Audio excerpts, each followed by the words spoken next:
নমস্কার বন্ধুরা, সন্দীপনের রান্নাঘরে সবাইকে স্বাগত। আশা করি আপনারা সবাই ভালো আছেন।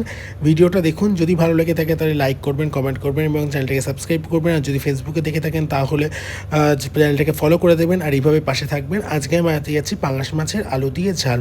তো দেখো কীভাবে আমি রান্না করি। বাট এই মাছটা অনেকেই খায় না বা অনেকে পছন্দ করে না, বাট অনেকে খুব পছন্দ করে। তো আজকে বাজারে গিয়ে আমি বেশ সুন্দর তাজা পাঙাশ মাছ পেয়েছিলাম। তো আমার বেশ ভালো লাগে মাছটা খেতে, তো সেই জন্য আমি নিয়ে এসেছি। তো দেখো, প্রথমে নুন হলুদ মাছটাকে ভালো করে দিয়ে নুন হলুদ মাখিয়ে আমি যা যা লাগবে সেগুলো সব কেটে নিয়েছি এবং কড়াইতে তেল দিয়ে আমি তেল গরম করে আমি এবার মাছগুলোকে তেলে দেবো ভাজতে।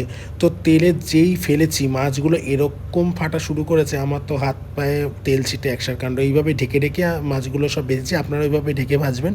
তো মাছে যখন মানে নুন হলুদ মাখাবেন তখন একটু সর্ষের তেল মাখিয়ে নিলে একটু কম ফাটে, তো আমি সেটাই অ্যাপ্লাই করেছি, ইউজ করেছি। তো এবার মাছগুলো ভাজার পরে ওই তেলে আমি আলুগুলোকে কড়া করে ভেজে নেব। তো আলুগুলো ভাজলে আলুগুলো খেতে বেশ সুন্দর টেস্ট হবে। তো এবার আলুগুলো তুলে নিয়ে আমার যে তেলটা আছে সেই তেলের মধ্যে আমি যে গোটা জিরে ফোড়ন দিয়ে পেঁয়াজ কুচি দিয়ে দেবো কিছুটা।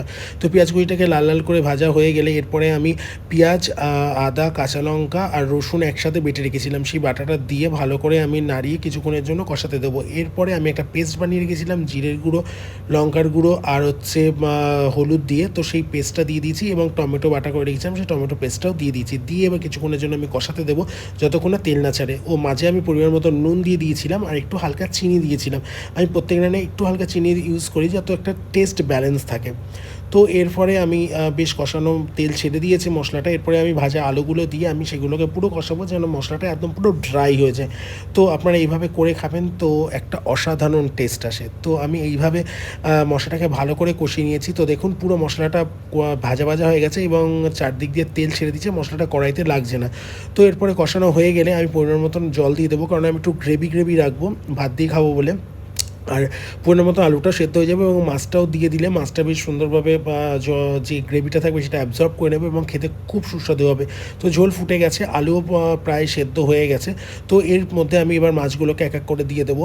তো মাছগুলো দিয়ে দিলে কিছুক্ষণ ফুটলে কী হবে, মাছের মধ্যে যে মশলাটা সেটা ভালো করে ঢুকবে এবং মাছটা খেতে খুব সুন্দর হবে। তো দেখো, আমি মাছগুলো দিয়ে দিয়েছি।